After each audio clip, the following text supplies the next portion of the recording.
section of chapter 1 My Body of DAV Public School of Science. So let's get started. So we have done till page number 2. So in this video we will do the page number 3. The long bones like the thigh bone and the arm bone are hollow from inside.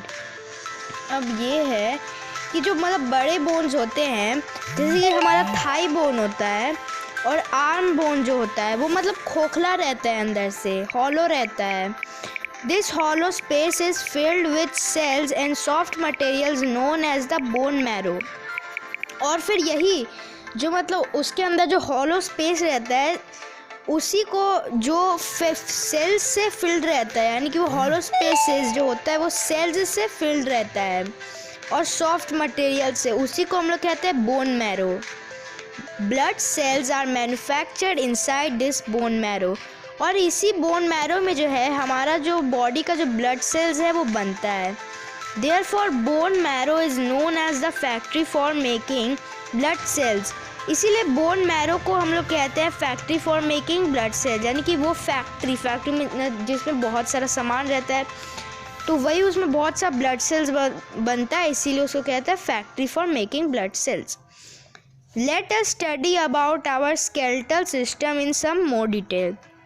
अब हम skeletal system के बारे में पढ़ेंगे.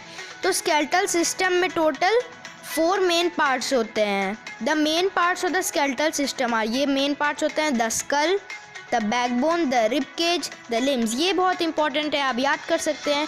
The skull होते हैं, ठीक है. तो सबसे पहले हम पढ़ेंगे स्कल के बारे में. The skull it is made up of 8 flat bones. ये मतलब 8 फ्लैट बोन्स से बना हुआ है. They are closely fuse together, मतलब ये एक दूसरे से फ्यूज रहते हैं, मतलब एक दूसरे से चिपके हुए रहते हैं.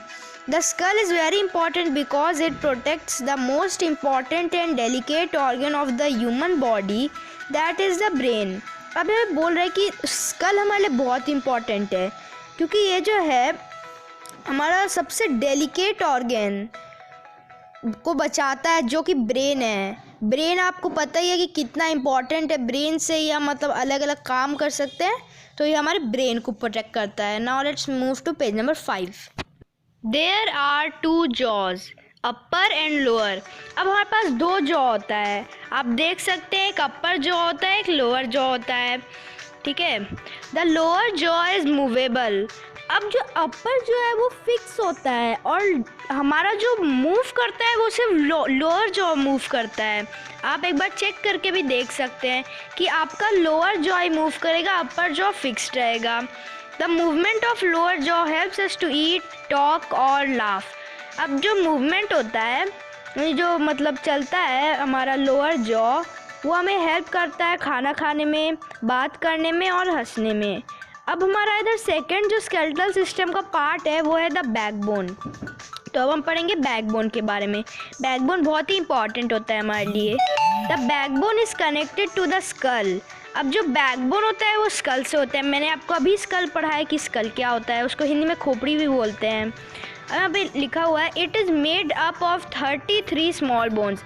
अब ये 33 छोटे छोटे बोन्स से मिलकर बना हुआ रहता है, कॉल्ड द वर्टिब्रे. और उन 33 स्मॉल बोन से जो मिलकर बना हुआ रहता है उसको वर्टिब्रे कहते हैं. उस स्मॉल बोन्स रहते हैं उनको वर्टिब्रे कहते हैं, ये आप याद रखिएगा. These small bones taken together make a strong vertebral column. और जब ये सब बोन्स एक साथ मतलब फिक्स होते हैं तो उसको बोलते हैं वर्टिब्रल कॉलम, ठीक है. It protects the spinal cord. अब ये इंपॉर्टेंट चीज़ है कि वो किस चीज़ को प्रोटेक्ट करता है, तो वो जो है हमारे स्पाइनल कॉर्ड को प्रोटेक्ट करता है जो कि बैकबोन के अंदर ही होता है. These small bones give flexibility to our back. अब यही स्मॉल बोन्स जो है मतलब हमें फ्लेक्सिबिलिटी देते हैं ताकि हम लोग बेंड कर सके. अगर एक स्ट्रेट बोन होता तो हम लोग नहीं कर पाते. हमें ब्रैकेट में दिया हुआ है what would happen if our backbone was made up of just 1 straight bone. अब ये क्या होता अगर हमारा बैकबोन फ्लेक्सिबल नहीं होता, एक स्ट्रेट बोन का ही बना हुआ रहता. तो यहाँ पे डू यू नो दिया हुआ है. Let's see the do you know. Humans and giraffes have the same number of bones in their neck. अब जो ह्यूमंस और जिराफ होते हैं दोनों के पास सेम नंबर का बोन्स रहता है नेक में, जबकि आपने नोटिस किया होगा कि जिराफ का नेक मतलब बहुत बड़ा होता है, हमारा नेक छोटा होता है। ऐसा हम जिराफ के पास भी सेम बोन्स इसीलिए होते हैं कि उसके बोन्स बहुत बड़े बड़े होते हैं और हमारे बोन्स छोटे छोटे होते हैं। और कितने बोन्स होते हैं नेक में ह्यूमंस और जिराफ्स के? 7। Giraffes neck vertebrae are however much much longer. मैंने तो आपको बता दिया कि जिराफ का नेक का जो मतलब वर्टिब्रे होता है वो बहुत बड़ा बड़ा होता है, इसीलिए तो इतना बड़ा है, तभी भी उसका हमारे जितना ही 7 बोन्स है नेक में। अब यहाँ पे हमारा जो नेक्स्ट स्केलेटल सिस्टम पार्ट है वो है द रिब केज। तो हम पढ़ेंगे रिब केज के बारे में। There are 12 pairs of ribs forming a cage around delicate organs like the heart and the lungs. अब 12 पेयर्स ऑफ रिब्स होते हैं, यानी कि टोटल 24 रिब्स होते हैं, ठीक है। फॉर्मिंग अ केज मतलब ये केज टाइप का बनाते हैं। Delicate organs heart and lungs को ये प्रोटेक्ट करते हैं, ये बहुत इंपॉर्टेंट है कि ये हार्ट और लंग को प्रोटेक्ट करता है rib cage. These are curved bones joined to the backbone and the breastbone। अब ये curved bones होते हैं जो कि backbone, रीढ़ का हड्डी और breast bone से कनेक्टेड रहते हैं। पिक्चर में भी देख सकते हैं, यहाँ पे रिब केज का पिक्चर दिया हुआ है और ब्रीस्ट बोन और बैकबोन को शो किया गया है। तो अब यहाँ पे है the last 2 pairs of ribs are called floating ribs, यानी कि जो लास्ट 2 पेयर होता है रिब्स का उसे हम फ्लोटिंग रिब्स कहते हैं। पिक्चर में भी दिया हुआ है कि देखिए कैसे मतलब लग रहा है कि तैरते हुए जा रहे हैं। This is because they are connected to the backbone only and not to the breast bone. अब क्यों होता है, इसका कोई कारण भी तो होगा, क्योंकि ये जो है वो कनेक्ट रहता है सिर्फ बैकबोन से, बाकी सब बोन्स बैकबोन और ब्रीस्ट बोन दोनों से कनेक्टेड रहते हैं, पर ये जो है वो सिर्फ कनेक्टेड रहता है बैकबोन से, ब्रीस्ट बोन से कनेक्टेड नहीं रहता है। तो अब हमारा नेक्स्ट और लास्ट जो है स्केलेटल सिस्टम का पार्ट वो है द लिम्स। तो अब हम पढ़ेंगे लिम्स के बारे में। The 4 limbs of the arms are joined to the spine by the shoulder girdles and the collar bone। Limbs जो होते हैं ना वो हमारे मतलब जॉइंट्स में होते हैं, एल्बो, नी, इन सब जॉइंट में होते हैं। तो यहाँ पे वही बताया है कि वो आर्म्स में होते हैं और 4 limbs are joint to the spine, ये स्पाइन से जॉइंट रहते हैं। शोल्डर गिडल्स और कॉलर बोन की मदद से, ये 2 बोन है जिसकी मदद से वो स्पाइन से कनेक्टेड रहते हैं। अभी क्वेश्चन आंसर में भी दिया हुआ है ये question. The upper arm has only 1 bone but the lower arm has 2 bones. Now the upper arm मतलब जो ऊपर का जो आर्म होता है, आर्म तो आप सभी जानते हैं, उसमें सिर्फ 1 बोन रहता है, और जो मतलब नीचे का जो आर्म रहता है उसमें 2 बोन्स रहते हैं। The hand has many small bones in the palm and fingers।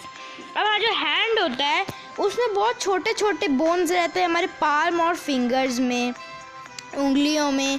The hind limbs the legs bear the weight of the whole body. अब जो हिंड लिम्स होते हैं जो लेग्स में होते हैं वो हमारे फुल बॉडी का वेट उठाते हैं। ये बहुत हिंड लिम्स लेग्स हमारा पूरा बॉडी का वेट उठाता है। The upper part of the hind limbs is made up of the longest bone in our body. अब जो अपर पार्ट होता है, ऊपर का पार्ट हिंड लिम्स का, वो लॉन्गेस्ट बॉडी मतलब लॉन्गेस्ट बोन से बना हुआ रहता है हमारे बॉडी के, और उसको हम क्या कहते हैं? This bone is called femur. वो लॉन्गेस्ट बोन जो है हमारी बॉडी का उसे हम क्या कहते हैं? फीमर। तो ये बहुत इंपॉर्टेंट है कि लॉन्गेस्ट बोन को हम फीमर कहते हैं। द फीमर और thigh bone fits into the hip ग्रिडल। अभी जो फीमर और लॉन्गेस्ट बोन होता है और थाई में जो बोन होता है वो हिप ग्रिडल में जाके फिट करता है, हिप ग्रिडल में। The femur is connected to the lower 2 bones of the leg at the knee. अब जो फीमर रहता है वो किससे कनेक्ट रहता है? तो वो नीचे के दो बोन से कनेक्ट रहता है नी में, ये नी के तरफ होता है। There are many small bones in the ankle and toe region. अब एंकल और टो रीजन में बहुत सारे छोटे छोटे बोन्स रहते हैं, उधर बहुत छोटे छोटे बोन्स रहते हैं। अभी ड्यूनो में क्या दिया हुआ है? The smallest bone in our body is stirrup bone in the ear which measures just 1/4 of a centimetre. अब यहाँ पे ये बहुत इंपॉर्टेंट चीज़ में दिया हुआ है कि लॉन्गेस्ट बोन तो हमने पढ़ लिया फेमर है, पर स्मॉलेस्ट बोन कौन सा है? तो हमारे बॉडी का स्मॉलेस्ट बोन है स्टिरअप, जो कि ईयर्स में होता है, और उसका मेज़र कितना है? तो बस 1/4 सेंटीमीटर है, जो कि बहुत ही कम है, इसीलिए उसको स्मॉलेस्ट बोन कहा जाता है। अब हमारा नेक्स्ट टॉपिक है द जॉइंट्स। स्केलेटल सिस्टम का बहुत इंपॉर्टेंट पार्ट है joints. Our bone do not simply work on their own.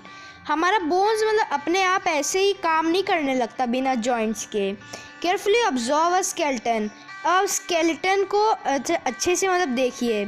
You will notice that at many different places 2 bones are joint.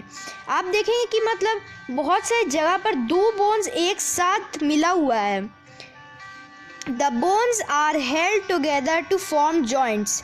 अब उन्हीं बोन्स को जहाँ पे 2 बोन्स एक साथ मिलते हैं उन्हीं को हम क्या बोलते हैं? Joints. The end of each bone is covered by a tough smooth shiny structure called cartilage. अब जो एंड रहता है ना, मतलब सबसे लास्ट वाला जो जगह होता है जॉइंट्स का, उधर एक कार्टिलेज होता है जो कि एक टफ स्मूथ और शाइनी सब्सटेंस है। तो एक कार्टिलेज बहुत इंपॉर्टेंट है। The cartilage coated bone ends are kept up by a thin film or slippery fluid that works like the oil in a machine। अब जो कार्टिलेज होता है ना, उसके एंड पर जो होता है एक स्लिपरी टाइप का फ्लूइड होता है, जो कि मतलब ऑयल इन अ मशीन के टाइप में वर्क करता है। देखते हैं अगर कोई ख़राब हो जाता है गाड़ी तो उसमें तेल डालते हैं, अगर कोई जम जाता है तो उसमें तेल डालते हैं तो ठीक हो जाता है। तो वैसे ही काम करता है ये slippery fluid. Coating of cartilage and the slippery fluid are important so that the bones do not scratch and bump against each other when we move। अब ये क्यों इम्पॉर्टेंट है? स्लिपरी फ्लूइड अगर नहीं भी होता तो काम चल जाता, इसीलिए इम्पॉर्टेंट है ताकि बोन जो है मतलब एक जो है स्क्रैच ना करे। स्क्रैच हुआ तो दुख जाएगा, और बम्प ना करे एक दूसरे से जब हम लोग चलते हैं। The bones are held together by a strong stretchy band-like tissues called ligaments। अब जो बोन को पकड़ के कौन रखता है? तो वो करता है लिगामेंट्स, जो कि एक स्ट्रॉन्ग स्ट्रेची बैंड-लाइक टिश्यूज़ है। Our body has several joints. हमारे बॉडी में बहुत सारे तरह के जॉइंट्स है। All joints show movement except the skull. सारे जॉइंट्स मतलब मूव करते हैं स्कल के अलावा। The bones of the skull are fused and interlocked and thus show no movement। अब जो स्कल के जो बोन्स होते हैं ना, मतलब वो एक दूसरे से मिले हुए रहते हैं, इंटरलॉक्ड, इसीलिए उसमें मूवमेंट नहीं होता है। So now we will do the next page in the part 3। So please like, subscribe and share to my video. Thanks for